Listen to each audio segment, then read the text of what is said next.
I'm Ethereal, and you're watching 30 Minutes on the Palmer Times. Governor Matrix, along with Adjutant General Brandon Love and Brigadier General Roy Thiessen, were all indicted on March 12, 2024, on felony counts of official misconduct and conspiracy to commit a crime. 3 days earlier, Attorney General Tyke appointed Stixa to be a special counsel to investigate those crimes. Stixa found damning evidence of unfair employment practices within the Ridgeway National Guard. Quote, two guardsmen, Just Dapper and Missy Pro 2, were relieved of their duties following a spout with commanding officials. In turn, Attorney General Tyke asked me to investigate these employment practices, end quote, says Stixa in his special counsel statement. Stixa concluded that Adjutant General Brandon Love and Brigadier General Roy Thiessen were both responsible and they were indicted on several felony counts of official misconduct. However, that's not the end. Governor Matrix was found to have been conspiring with Brandon Love and Roy Thiessen to make this happen, and Governor Matrix himself was indicted with one felony count of a conspiracy to commit a crime. The story will continue in a moment. We spoke with Stixa, who is the special counsel, who is largely responsible for the indictments. On March 9th, you were appointed by the Attorney General Tyke to special counsel to investigate conflicts within the RNG command. What were your initial thoughts when you were appointed to this position? Well, in my view, I've been appointed special counsel before by the Attorney General, and the first thing you're supposed to do is investigate the claims fairly, right? So that means you're not bringing any personal motives, you're not bringing any outside influences into your investigation. You're looking at this from a new perspective to see if charges are warranted, right?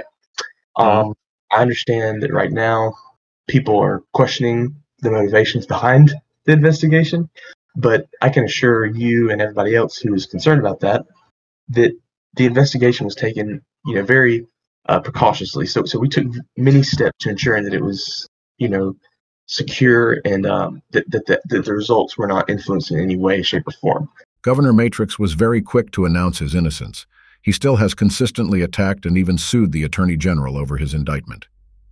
The governor even went as far to call Techie's special counsel, Stixa, corrupt.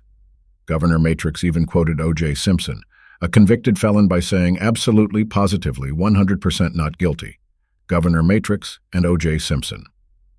The governor continues to attack the law and special counsel, Stixa, by calling his prosecution politically motivated.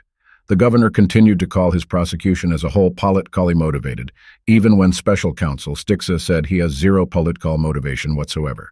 Stixa believes he is just doing his job by upholding the law. Were you shocked in any capacity when you found out about these crimes? Crimes, major government officials were committing?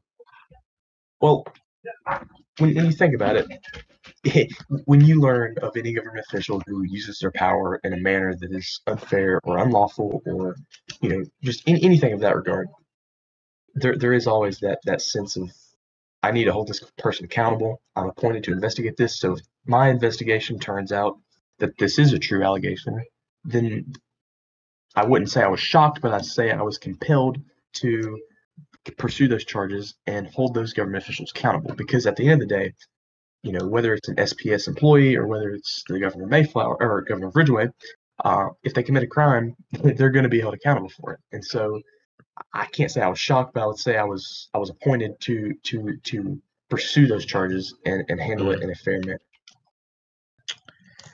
So, one last thing. What is your message to the people of Ridgeway about these crimes these major government officials have been indicted on? Well, I mean, I understand there's a lot of unrest about the whole situation between individuals in the community, and I completely understand it because even though it may seem trivial, it is a large headline in the community right now. But all I can really say is that my office, it represents the interest of the state, not a political agenda. And as you've probably seen by Mandatory Morale and a few others, this is turning into a big political campaign. It's becoming great marketing for them because of the upcoming election. And the timing couldn't have been worse, in my opinion, because you do have elections right around the corner, and so certain politicians are going to manipulate that for their own advantage. But government officials, even the important ones, have to be held accountable for their unlawful conduct. And I don't care who that is, but if the investigation comes out true and those allegations can be affirmed, and the grand jury decides, okay, we're going to pursue these charges, then we are compelled by state law to continue and pursue those charges. And so all I can really say is that we're not just going to stop because of some political warfare. We spoke with Governor Matrix's attorney and legal advisor, David L. Clark, who not only happens to be a supporter of Governor Matrix legally, but also a staunch supporter of him politically. David L. Clark believes that Matrix hasn't done anything wrong.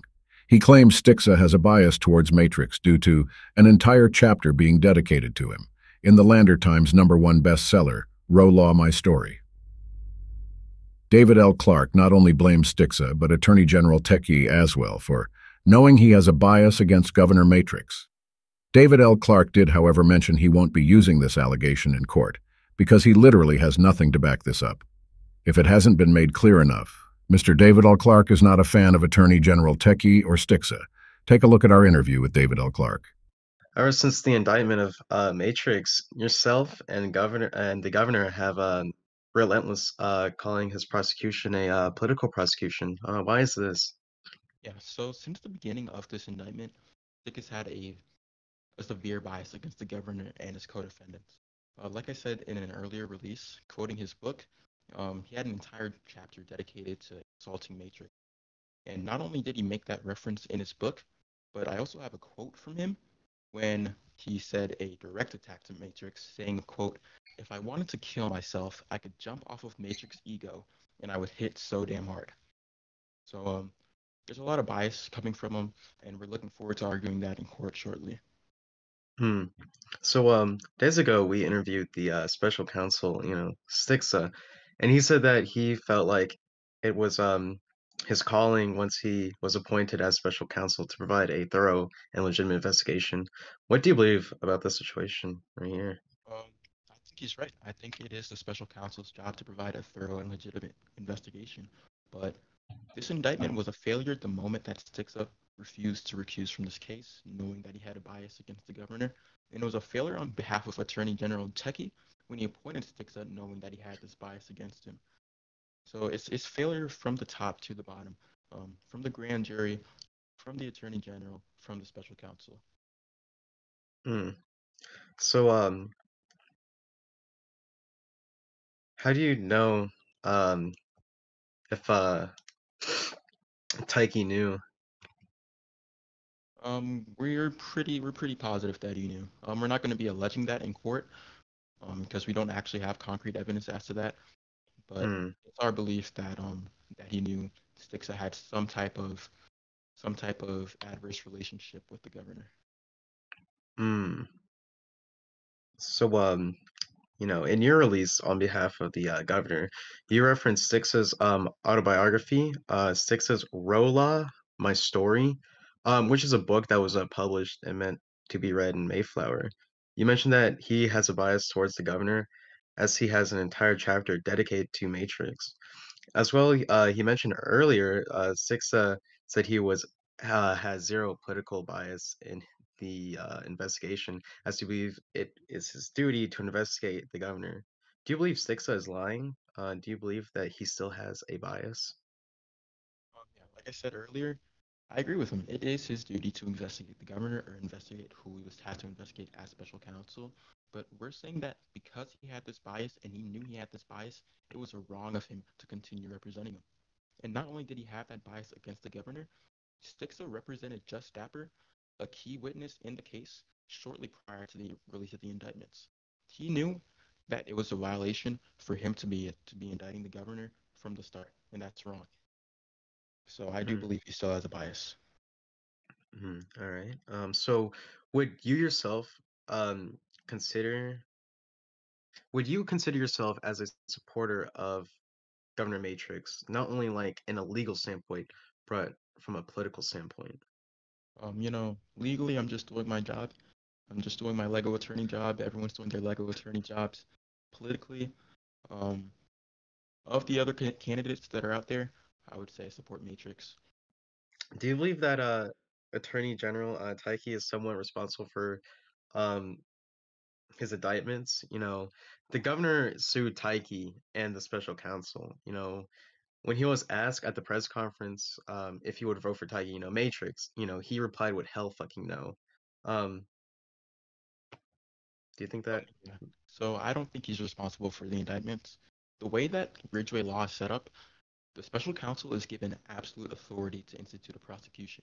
So once the attorney general gives the special counsel a job and he gives him the jurisdiction in which he's allowed to work, the special counsel has absolute authority as to whether or not he's going to charge someone, whether or not he's going to convene a grand jury, etc., etc. So while the governor did sue Techie and the special counsel, that was for a different reason regarding whether the special counsel is actually constitutional in regard to his authority to prosecute. I don't have any comment for the hell fucking no. At a press conference on Saturday, March 16th, Governor Matrix replied with hell fucking no to someone questioning whether or not he would vote for Attorney General Tekier or not during elections. Will you be voting Tekier for AG? Absolutely not. By no means will I be voting Tekier for Attorney General. Hell fucking no. Hell no. Hell no. Hell no. Next question. You want to put out there, for your closing or any other thing you might want to say? Matrix is innocent. We're about to prove it soon. Vote Matrix next election. God bless America. God bless the great state of Ridgeway. I love you guys. No homo.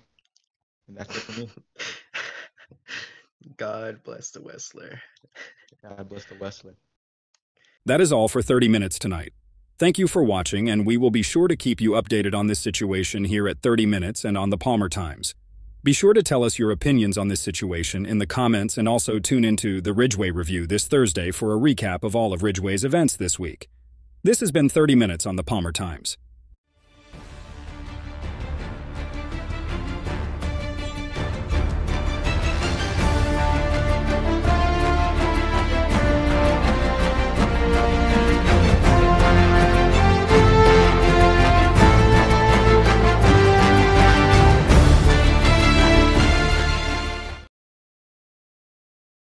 Well, I'm going to fix this myself because I want to say the same shit. All right. Start again, bro. All right, please, TPT bloopers. I don't have any comment for the hell fucking no. I thought it was a pretty interesting conference, Thought it was kind of funny when I heard it. It was. I love Matrix. His response is pretty funny. He's a good guy. Governor Matrix, along with Adjutant General Brandon Love and Brigadier General Royalty Sin, we are all in.